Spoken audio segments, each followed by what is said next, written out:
Et parlons digital. C'est le 3e épisode de cette saga sur la marque employeur. 85% des métiers de 2030 n'existent pas encore. Ça laisse à réfléchir et quand on voit effectivement les évolutions technologiques, ce que le Web3 a pu amener par exemple en termes de nouveaux métiers, ce que l'intelligence artificielle remet en question, on est évidemment sur des métiers qui évoluent à vitesse grand V. Ensuite, le comité d'orientation de l'emploi nous annonce une destruction de 10% de nos métiers actuels. 50% des métiers sont déjà en pleine mutation, notamment avec le digital et avec les évolutions des mœurs aussi des personnes. Et 77% des salariés pensent que les compétences de leur métier vont évoluer dans les prochaines années. C'est vrai que le digital a donné une accélération notable de ces processus et notamment aussi avec l'apogée du télétravail, avec ce qui s'est passé avec la pandémie, eh bien ça permet de se remettre en perspective et de remettre aussi en cause des façons de travailler qui étaient peut-être acquises et qu'il faut revoir puisque le distanciel permet de se reposer toutes ces questions. Les rôles et objectifs de la marque employeur, c'est donc d'acquérir et piloter des compétences clés et pour ça, il faut effectivement réaliser des recrutements, mais il faut aussi réaliser peut-être des reconversions, des salariés qui sont à un poste, qui ont besoin d'évoluer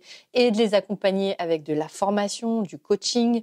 Il va y avoir aussi un partage des ressources et des compétences, une gestion des emplois et des parcours professionnels. Voilà, l'entreprise a vraiment un grand rôle et peut-être aussi même réorienter des profils recherchés puisqu'un profil de chef de projet, si on s'est transformé en méthode agile, eh ben on va rechercher un product owner. Et ça paraît subtil, mais c'est pas tout à fait le même métier, c'est pas tout à fait le même langage et donc il va falloir réorienter peut-être ces programmes de recrutement. L'employeur de son côté a obligation de former ses collaborateurs tous les 6 ans afin de garantir leur employabilité. Le développement des compétences, il est aussi important pour le collaborateur qui monte en compétences ou qui devient un expert dans le métier que pour l'entreprise. On peut imaginer aussi des programmes de mentorat, de tutorat où une personne plus experte va former une personne moins experte. On peut imaginer une mobilité. Une personne qui, par exemple, travaille sur Paris aurait envie de travailler sur Marseille, ça va dégager peut-être un poste ou alors on va changer la personne de service puisque peut-être qu'elle a toujours fait de la comptabilité et qu'aujourd'hui elle a envie de s'orienter vers les RH, pourquoi pas.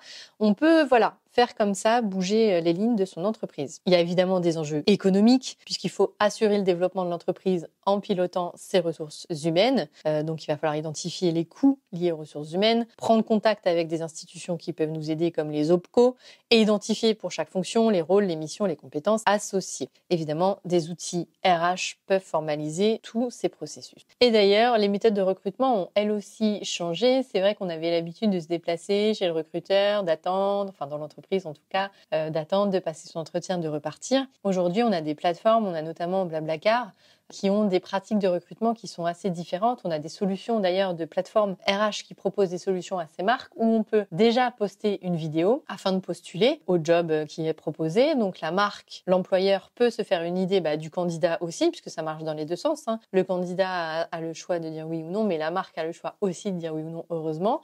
Et donc l'idée, c'est de tourner cette première vidéo et ensuite, si la vidéo a retenu notre attention en tant qu'employeur, eh bien, on va contacter ce candidat pour réaliser un entretien. On peut aussi imaginer des questions-réponses en fonction de ce qu'on a envie de tester aussi chez le candidat. Il y a des entreprises qui font faire des études de cas.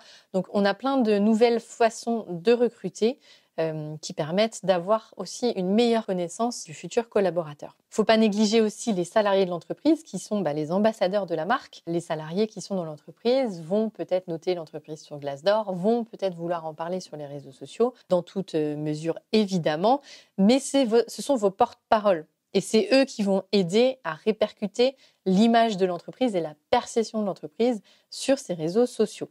Il est donc hyper important de faire attention aussi à ses collaborateurs. Et si on parle expérience digitale, on a 67% des internautes qui surfent sur Internet depuis leur téléphone pour trouver un emploi, sauf que il n'y a que 60% des entreprises qui proposent un site mobile ou une application. Ne sous-estimez pas, n'oubliez pas le mobile. Quel que soit votre site internet, on le fait beaucoup pour les marques, pour une communication externe, mais on l'a vu dans le premier épisode, votre site internet de carrière, d'entreprise est tout aussi important. Il est indispensable qu'il soit compatible mobile si vous voulez toucher une majorité des candidats. Une autre information que j'avais envie de vous partager, puisqu'il y a tout de même 6 candidats sur 10 qui vont quitter un site carrière sans aller au bout de leur expérience de candidature parce qu'en fait, l'ergonomie n'était pas au rendez-vous, la simplicité n'était pas au rendez-vous. Il fallait remplir 1000 cases pour pouvoir arriver à la fin. Bref, le parcours de candidature était beaucoup trop long. Et ça n'a pas permis au candidat de pouvoir aller au bout de son ambition de postuler chez vous. Donc, autre message, après le mobile friendly, pensez simplification. De tout remplir quand on vous envoie un CV, de devoir re-remplir toutes les cases une par une, c'est peut-être une perte de temps. Il y a peut-être une simplification à avoir. Il y a peut-être des sites qui sont des super bons exemples à ce niveau-là. Ce qu'il faut en tout cas, c'est vraiment simplifier le parcours de candidature pour avoir un maximum de candidatures, parce que 6 candidats sur 10, c'est plus de la moitié, c'est énorme, et ça vous coupe d'une partie des personnes qui s'intéressaient à ce que vous faites et à votre entreprise. Let's talk digital. Petite anecdote d'ailleurs à ce sujet, c'est vrai que j'ai pu postuler dans différentes grandes entreprises et j'ai l'impression que plus l'entreprise est grande, plus le parcours de candidature est complexe. Donc petit message, plutôt qu'une anecdote, mais petit message aux grandes entreprises, simplifiez s'il vous plaît votre parcours pour pouvoir postuler. Ça vous permettra d'avoir des candidats que vous n'auriez peut-être pas si vous continuez à avoir cette complexification du parcours avec toutes ces cases à remplir, toute cette réflexion à avoir. Alors que peut-être aujourd'hui, c'est vrai, des solutions vidéo, pouvoir s'enregistrer et raconter un petit peu notre expérience pour être plus riche et pour vous et pour le candidat, pour permettre d'avoir un échange un petit peu plus humain. Voilà, je vous remercie d'avoir écouté cet épisode et je vous retrouve bientôt.